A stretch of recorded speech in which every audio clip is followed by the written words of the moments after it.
All right, good to go. So yeah, hey everyone, I'm Bram. Nice to meet all of you. I'm from a company called FiveCred, one of the co-founders. Guys? Sorry, yeah. We're going to get started. I thought we might have a technical thing, but it's a good room to be in for that. So glad we got that to work out. So I started my career at a company called Coca-Cola. I was doing marketing for the world's largest brand. Fun fact about Coca-Cola, it's the world's second most understood word. So if you're dropped out of a helicopter, you don't know where you are, your best bet is to say, okay. Your second best bet is to say Coca-Cola. So, pretty crazy brand. Then started working at Johnson & Johnson, so really learned how big marketing stuff works. I started a company called FiveCred. We basically provide marketing services to clients like these guys. We've grown, we bootstrapped the company, we're revenue funded. We just got acquired last month by SGS, which is one of the global leaders in marketing production. And I teach part-time at George Brown in the marketing program. So I'm definitely like a through and through marketer. And what I thought I'd come here today to share with all you guys is basically what I've learned as like a recovering corporate marketer who's now working with software developers. So at FiveCred, we built a platform that connects freelancers in 150 cities around the world with those marketing companies that I just mentioned. And so we facilitate all of that. And basically, I'm leading the development team. So it's been a lot of learning. Probably the biggest thing I've noticed is that in tech communities, we love to talk about product. Product, product, product. In some cases, I've even seen the word product used synonymously with company. It's like, hey, show me your product. I'd love to see the demo of the product. What's your product? And there's sort of, I feel like there's this underlying assumption maybe that the best product is always going to win.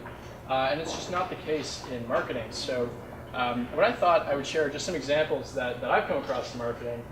This is a brand I used to work on called Zantac. It's sort of stomach relief.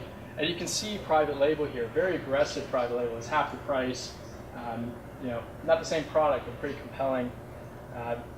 Other examples of just aggressive private. These are things that marketers have to deal with. It's pretty crazy, right? This is the Aveeno brand, but it takes you a second to realize which one it is. And in this case, they're actually paying the retailer to bring the price down so they can compete with the retailer's product. I took these photos. This is my favorite photo I've taken. So this is a promotion ran by President's Choice called Switch and Save, where they've got more facings over here, half the cost. If you're Heinz, what do you do? Right? How do you build a better Heinz? And so product is a great thing, and I'm not undermining that. You've got to build an amazing product. What I'm here today to share are just 3 other P's that you can work with. Those are place, price, and promotion. So the 4 P's model, does anyone know the 4 P's model? Anyone take marketing class? Yeah, you see nodding heads. This is the most foundational concept in marketing. It's like marketing 100, not even 101. 4 P's marketing mix is super, super basic stuff, but it's so powerful, and you always learn the 4 P's. You just Google it. Everyone's got their own version of the 4 P's. But this is a real marketing model. Probably the only thing marketers have really come up with that's kind of useful. So I wanted to start to illustrate this, right? I'm a scrappy entrepreneur. I just sold my first business, and if I came to you today and you guys are a bunch of VCs and I said I want to start a razor blades business, you might say, well, you're going up against billion-dollar brands. They have multi-million-dollar marketing budgets. They have Wharton MBAs, a sales start. They've got relationships with retailers. What are you going to do? That's impossible, and probably not a lot of you would actually fund that business. But then this guy came along, and he just sold his business to Unilever for a lot of money, $1 billion. And if you apply the 4 P's, it's kind of simple. It's very powerful, right? So what's the product? The product is like shaving. It's razors. He's got that right over here. It's in the brand name. You actually put it in the brand name, right? What's the price? Price is $1. It's got that also in the brand name. Where's the place? How do you buy this? It's .com. And then for promotion, he just made a really awesome video that went viral with free distribution. And that's the power of the 4 P's. It's sort of like baking. If you can get them all right in the right proportion, you end up with something good. But you mess up just when you get the best product, and it's delivered the right way, you have awesome promotion, but the wrong price point. People won't buy it. And you can sort of go through in your head, messing up any one of those 4. It doesn't work. And I think in this community, we're sometimes just a little bit too focused on just product. Same example, now I want to go into the dish soap business. You guys would probably say the same thing. And then a company called Method came around, and they're doing incredibly well. Just because they found a different sort of cadence, right? They found a different way of going around the 4 Ps.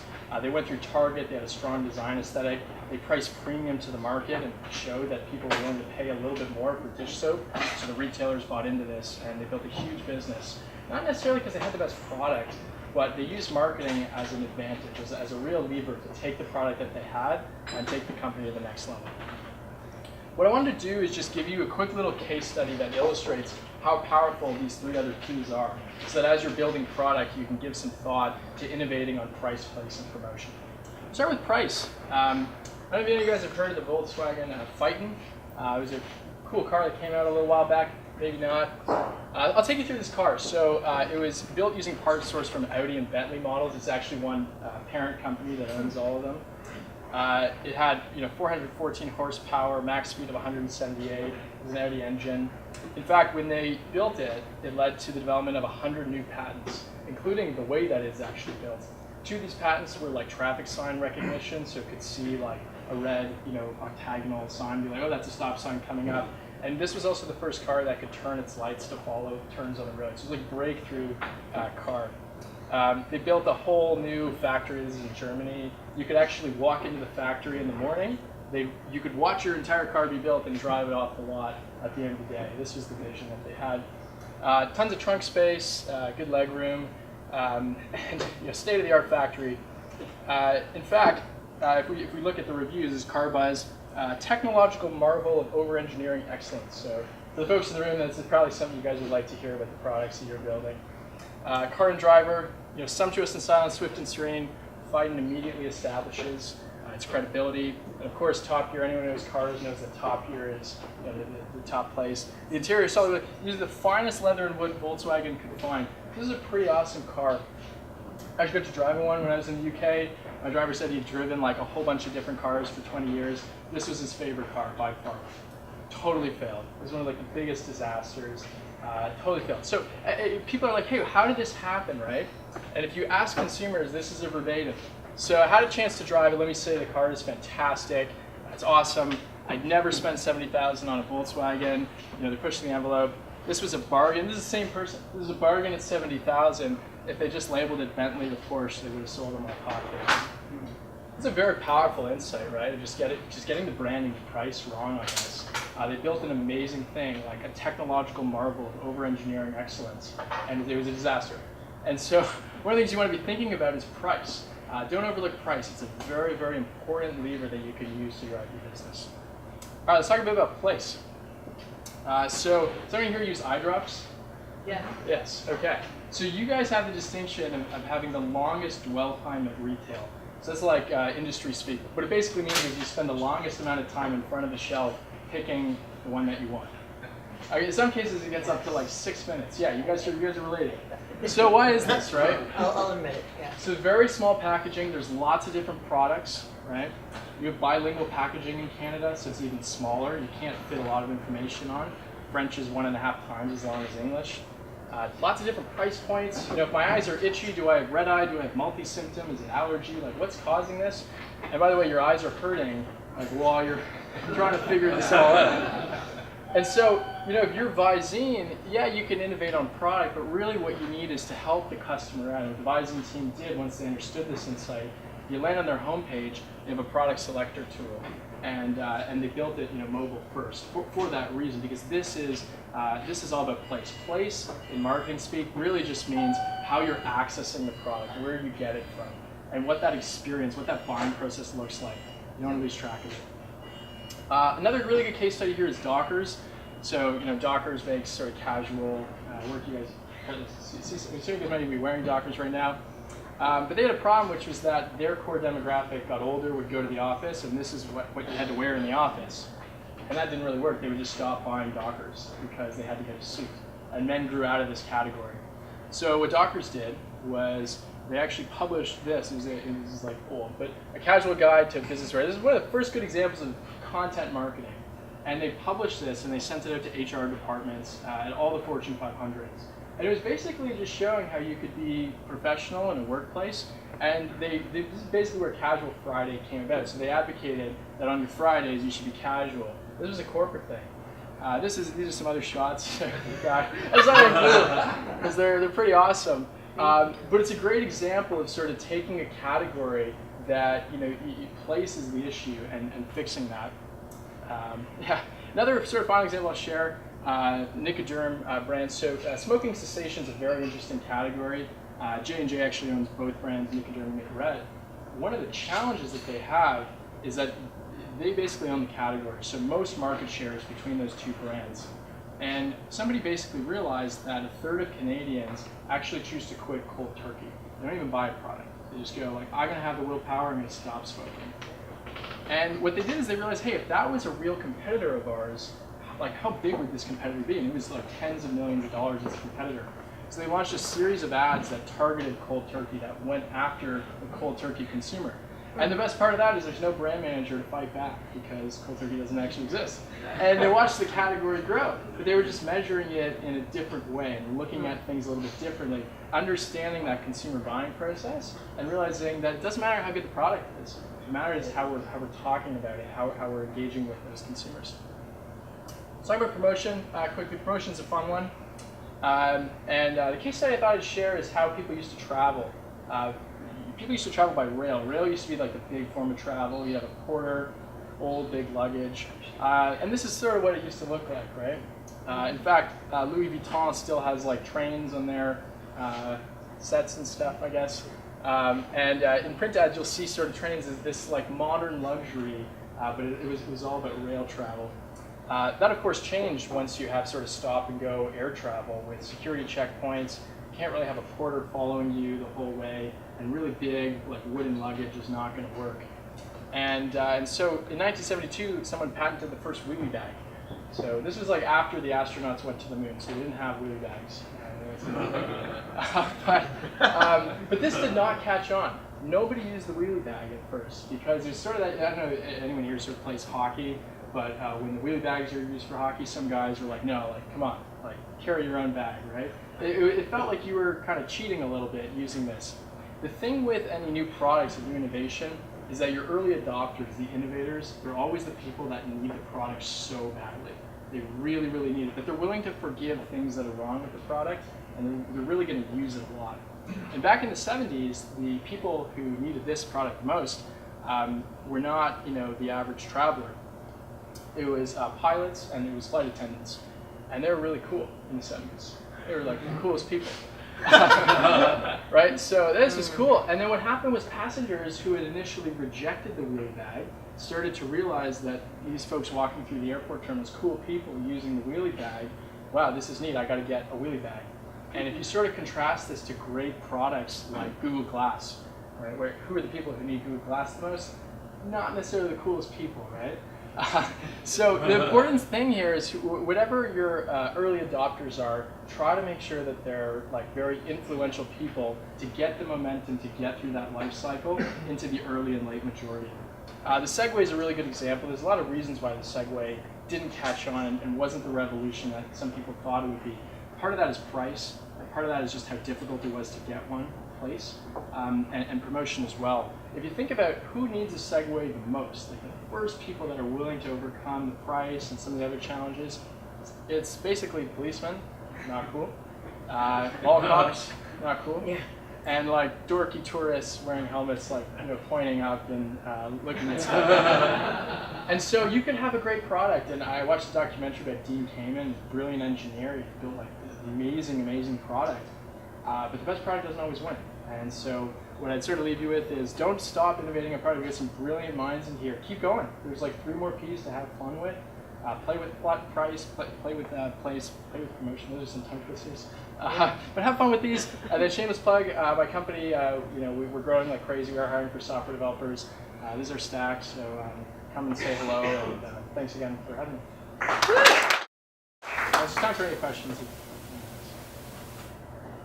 Yeah. You said the best product doesn't always win. Can you explain why? Yeah. Basically, there's 3 other P's. So if you get one of them wrong in the marketing mix, it doesn't work. It's sort of like if you had to bake a cake and there's 4 ingredients, you just mess up one of them, it doesn't work. Product is extremely powerful, but if you have the best product in the world and it is priced too expensive and people can't afford it, you're not going to sell that product. Or if it's too difficult to get, the biggest example of that in packaged goods is where you have an amazing product and it's out of stock. And no matter how much marketing you do, people can't afford it. Or President's Choice comes along. Or President's Choice comes along. That's a good question. In a lot of shops, there's a us versus them mentality between the marketing and the dev team. Yeah. Based on your experiences as a marketer, what can be done to sort of break down that barrier? Oh man. Increase, there's obviously some experience. Yeah, it's such a good question. So yeah, the question is how do you sort of break down the silo between marketing and technology? If I knew the answer to that, I'd probably be doing something there. I think the biggest thing is just empathy. I don't know, have you guys read The Hard Thing About Hard Things? It's a great book. But one of the things that Ben talks about in that book is something called the Freaky Friday management technique. So he had an issue where marketing and technology weren't really getting along, and he just switched the roles of those 2 execs, and all of a sudden they had loyalty to their old group and loyalty to their new group, and they sort of bridged that. That's something we try to do. So our engineers sometimes sit with our users, are sort of our employees with the product we're building. And that can be really, really good to sort of build empathy with whatever side is doing. So I don't know if it's a great answer, but I think the biggest thing is to almost have like job shadowing and a true understanding of what the other person's doing, so that you can try to bridge that gap. But it's a challenge that every company has. It's an awesome question. So yeah. Could you point to give an example of Yeah, it's a great question. One of the things that we were doing is we were going into big companies and we were saying, hey, you guys need to work with freelancers. It's very fast, it's very cost effective, you can access the world's top talent. And the problem is that in big enterprise, the word freelance kind of means outsourcing. The word outsourcing means offshoring. And they think that we're working with like a bunch of kids in the basement, like in the Far East. And that's just like not at all what our business is. We work with some of the coolest people, former creative directors who maybe just didn't have the same opportunity or happened to grow up in the wrong place or have a physical disability or don't like office politics or whatever it is. So what we actually did is we flew around the world and we hung out with our freelancers and we filmed 6 videos just a day in the life. It had nothing to do with us. It was just like, here's a person, we're showing them in their craft. And it's because our promotion lever was wrong. We had a really good product. Our price was like half of what the market was doing, and we were successful in rendering those services that we put in place. But promotion was off, and we just put them online. And all of a sudden, people like got what we were doing, and they understood what it was, and that was a big shift for us as a business. Yeah. At FiveCrowd, how would you use, or how do you use the 4 Ps? Like for ourselves, for our clients. Yeah, all the time. I mean, we've got like 100 blog posts, 4 ebooks, tons of videos. We have like a lot of anime explainer videos. But we do a lot of our own marketing because we get to use our own crowd. It's one of the ways we've been able to grow so fast. Is we have this like army of freelance professionals around the world that have our back. But yeah, no, it's a model that we kind of always come back to. There's not one specific way to use it, just like a general kind of methodology. Yeah. Who did Unilever sell to? Unilever? I don't think they sold. Dollar Shave Club sold to Unilever. Okay. Was Lever soap a product of Unilever? Yeah. So in packaged goods, there's a lot of brands that are actually owned by one sort of parent company. Unilever is funny enough, they actually own Dove and Axe, so they have a brand that stands for one thing and another one. But it's a good illustration because it just happens to be the company you named, but there's a lot of brands that fall under there, and it's because a guy named Proctor was making like candlesticks, and Gamble was making soaps, and they said, hey, if we get together, we just need one legal guy and one finance guy, and we just need one gal to run operations, and so there's huge cost synergies to being a conglomerate. As a result, there's only a handful of companies that own most of the brands that folks interact with. All right, thanks so much. I'll be around if anyone.